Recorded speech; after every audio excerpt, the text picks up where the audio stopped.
Resumen capítulo 37 del libro El Libertador. Los primeros evangelistas.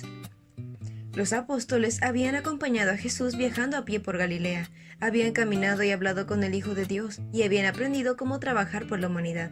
Cuando Jesús ministraba a las muchedumbres, sus discípulos estaban deseosos de aliviar su labor, ayudaban a traer a los que sufrían ante el Salvador y procuraban la comodidad de todos. Estaban alerta para detectar a los oyentes interesados y le explicaban las Escrituras. Pero ellos necesitaban aprender a trabajar solos. Todavía necesitaban de mucha instrucción y paciencia. Ahora, mientras él estaba personalmente con ellos para aconsejarlos y corregirlos, el Salvador los envió como representantes suyos. Con frecuencia los discípulos se habían sentido perplejos a causa de las enseñanzas de los fariseos, pero habían llevado sus preguntas a Jesús. Él había fortalecido su confianza en la palabra de Dios, y en gran medida los habría librado de su servidumbre a la tradición. Cuando estuvieran separados de él, recordarían cada una de sus miradas y sus palabras. Con frecuencia, mientras estuvieran en el conflicto con los enemigos del Evangelio, repetirían sus palabras. Llamando a los 12 alrededor de sí, Jesús les ordenó que fueran de 2 en 2 por los pueblos y las aldeas. Así podrían aconsejarse y orar juntos. La fortaleza de uno compensaría la debilidad del otro. Los discípulos no deberían discutir con nadie sobre si Jesús era el Mesías, sino que en su nombre debían hacer estas obras. Sanen a los enfermos, resuciten a los muertos, curen a los leprosos y expulsen a demonios. Den tan gratuitamente como habían recibido. Jesús dedicó más tiempo a sanar a los enfermos que a predicar. Cuando pasaba por los pueblos y las ciudades, era como una corriente vital que difundía vida y gozo. Los seguidores de Cristo han de trabajar como Él obró. Hemos de alimentar al hambriento, consolar al doliente e inspirar esperanza al descorazonado. En su primera gira misionera, los discípulos debían ir solamente al pueblo de Israel, las ovejas perdidas de Dios. Si los judíos recibieran el Evangelio, Dios se proponía hacerlos sus mensajeros de los gentiles. Por tanto, fueron los primeros en oír el mensaje. En esta primera gira, los discípulos deberían ir solo a donde Jesús había estado antes, y se había hecho de amigos. Su preparación para el viaje debía ser de lo más sencilla. No debían adoptar la vestimenta de los maestros religiosos, ni usar ciertas ropas que los distinguiese de los humildes campesinos. No debían convocar a las gentes a reuniones públicas, debían concentrar sus esfuerzos en trabajo de casa en casa. En todo lugar debían aceptar la hospitalidad de los que los recibiesen como a Cristo mismo, y entrar en ese hogar con hermoso saludo. La paz de Dios sea sobre esta casa.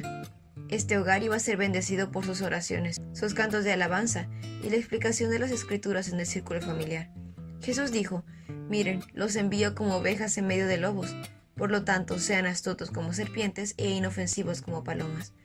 Cristo mismo no suprimió una palabra de verdad, pero siempre hablaba con amor. Nunca fue rudo, nunca causó un dolor innecesario a un alma sensible. No regañó la debilidad humana. Denunció sin temor alguno la hipocresía y la maldad, pero su voz se quebraba a pronunciar las más severas reprensiones. Toda persona era preciosa a sus ojos.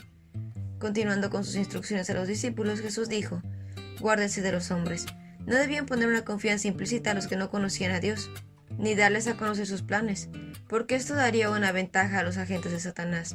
Las ideas humanas muchas veces obran en contra de los planes de Dios. Los entregarán a los tribunales, serán sometidos a juicios delante de los gobernantes y reyes por ser mis seguidores. Pero esta será una oportunidad para que les hablen a los gobernantes y a otros incrédulos acerca de mí. Los siervos de Cristo serán llevados ante los grandes de la tierra, quienes de otra manera tal vez nunca habrían oído el Evangelio. Jesús dijo: «Dios les dará las palabras apropiadas en el momento preciso, pues no serán ustedes los que hablen, sino el Espíritu de su Padre hablará en medio de ustedes». Los siervos de Cristo no debían preparar discurso alguno para pronunciarlo cuando fueran llevados al juicio. El Espíritu Santo les haría recordar las mismas verdades que necesitasen. El conocimiento que habían obtenido por medio de un estudio diligente de las Escrituras iba a venirles a memoria como un rayo, pero si alguno hubiera descuidado de familiarizarse con las palabras de Cristo, no podría esperar que el Espíritu Santo le hiciese recordar sus palabras. Los discípulos de Cristo serían traicionados incluso por los miembros de sus propias familias, pero les ordenó no exponerse necesariamente a la persecución. Con frecuencia, él mismo dejaba un campo de labor por otro, con el fin de escapar de quienes buscaban quitarle la vida. Asimismo, sus siervos no debían desanimarse de la persecución, sino buscar un lugar donde pudiesen seguir trabajando por las almas. Pero cualquiera que sea el peligro de los que siguen a Cristo, no deben ocultar sus principios. Jesús mismo nunca compró la paz haciendo concesiones. Su corazón rebosaba de amor por toda la familia humana, pero nunca consintió en sus pecados. Amaba demasiado a los seres humanos para guardar silencio mientras estos seguían la conducta que les llevaría a la ruina. Él trabajaba para que las personas fueran fieles a sí mismas, fieles a sus más elevados y eternos intereses.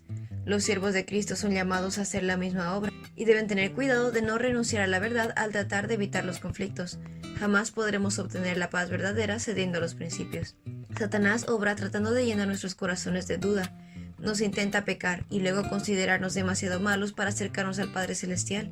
El Señor comprende todo eso. La Biblia nos muestra a Dios en un lugar alto y santo, no en un estado de inactividad ni en silencio y soledad, sino rodeado por millares de seres santos dispuestos a hacer su voluntad. A través de canales que no podemos comprender, está en activa comunicación con cada parte de su dominio, incluyendo el grano de arena que está en este mundo. Dios se inclina desde su trono para oír el clamor de los oprimidos. Y Jesús continúa: así como me reconozcan ante los demás, los reconoceré ante Dios y los santos ángeles. Ustedes han de ser mis testigos en la tierra. Así también yo seré vuestro representante en el cielo. El Padre no considera vuestro carácter deficiente, sino que los ve revestidos de perfección. Los que quieren confesar a Cristo deben tener a Cristo morando en ellos. Los discípulos podían hablar fácilmente de las doctrinas, pero a menos que poseyeran una mansedumbre y un amor como los de Cristo, no lo estarían representando. El Salvador dijo: no vine a traer paz, sino espada. Este conflicto no es efecto del Evangelio, sino resultado de la oposición a él. De todas las persecuciones, la más difícil de soportar es la que viene del hogar, el distanciamiento de nuestros amigos terrenales más queridos. Pero Jesús declara: si amas a tu padre o a tu madre más que a mí, no eres digno de ser mío. Si amas a tu hijo o a tu hija más que a mí, no eres digno de ser mío. El que los recibe a ustedes me recibe a mí, y el que me recibe a mí recibe al Padre que me envió. Cristo recompensará todo acto de bondad manifestado en su nombre. Y así terminó el Salvador sus instrucciones. Los 12 elegidos salieron como él había salido.